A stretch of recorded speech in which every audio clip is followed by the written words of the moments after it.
मैं समझ में नहीं आया, आखिर तुम हो कौन? मेरी जान की जगह तुमने अपनी जान खतरे में क्यों डाली? आपने मुझे पहचाना नहीं? मैंने नहीं पहचाना। कौन हो तुम? मैं आपकी वही छोटी सी गुड़िया हूँ। याद आया? याद आ गया, याद आ गया, याद आ गया। तुम वही छोटी सी मोहनी हो ना?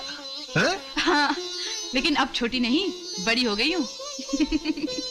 बड़ी तो हो गई हो, लेकिन बेटे तुम जानती तो होगी कि तुम्हारे पिता के खून का इल्जाम मुझ पर लगाया गया था। वो इल्जाम झूठा था। इंद्रजीत की बातों से मेरे भी दिलो दिमाग पर शक का कोहरा छा गया था, मगर अब वो दूर हो गया है। सच्चाई आपकी रिहाई से पहले ही मुझे मालूम हो चुकी थी। आपको कसूरवार समझने का जो अपराध मैंने किया है, उसके लिए मुझे माफ कर दीजिए। हमारी जिद्दी गुड़िया हमसे ही माफी मांग रही है। मेरी तुम नहीं जानती कि तुमने हमारे सीने से कितना भारी बोझ हल्का कर दिया। कितने कष्ट उठाए आपने, कितनी लंबी सजा काटी, जबकि अपराधी इंद्रजीत था।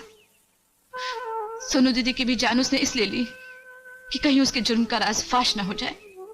अब वो बुरी तरह से मेरे पीछे पड़ा हुआ है। आदमी लगा रखे उसे मेरी जान लेने के लिए, और मैं कभी इस सहेली के यहाँ, कभी उस सहेली के यहाँ, कभी हॉस्टल में, कभी धर्मशाला में छुपती फिरती हूँ। लेकिन मैंने भी प्रतिज्ञा की है कि मैं उस कमीने को चैन से जीने नहीं दूंगी। मैं उसे गुमनाम चिट्ठियां लिखती रहती हूँ, जो अंकुश की तरह उसकी आत्मा को, उसके जमीर को घायल करती रहती है। और अगर इस दुनिया में इंसाफ है तो उसके गुनाह खून बनकर उसके रोम रोम से फूट पड़ेंगे।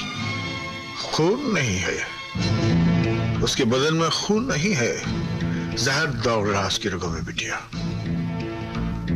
मेरे ख्याल में अब हम लोग चलते हैं यहाँ से बेटी। कहाँ जाएंगे? एक एक करके मैं